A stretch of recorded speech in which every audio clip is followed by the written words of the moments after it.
30 ദിവസം ക്രെഡിറ്റ് കൊടുത്താൽ ഇന്ന് മുതൽ 30 ദിവസത്തേക്ക് ആ 30 ദിവസത്തെ പീരീഡ് കൊണ്ട് നമ്മുടെ കസ്റ്റമർ ഇൻസോൾവെൻ്റ് ആവാനുള്ള സാധ്യത കുറവാണ്.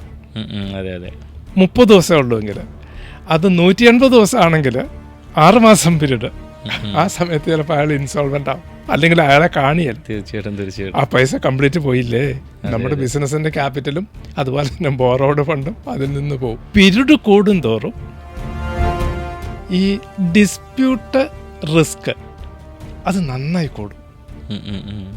അപ്പോൾ പീരീഡ് എത്രമാത്രം കുറഞ്ഞ് എത്ര ഇൻസെൻറ്റീവ് കൊടുത്തിട്ടാണെങ്കിലും ക്രെഡിറ്റ് പീരീഡ് കുറയ്ക്കുന്നത് ഒരു ബിസിനസ്സുകാരൻ്റെ ഏറ്റവും നല്ല തന്ത്രമാണ്, ബിസിനസ് സ്ട്രാറ്റജി. ഇതുകൊണ്ടുള്ള കോസ്റ്റ് എന്ന് ചോദിച്ചാൽ, ക്രെഡിറ്റ് കൊടുക്കുമ്പോൾ അതിന് ഈക്വൽ എമൗണ്ട് ഒന്നെങ്കിൽ നമ്മുടെ ക്യാപിറ്റലായിട്ട് വേണം, അല്ലെങ്കിൽ ലോൺ എടുക്കണം.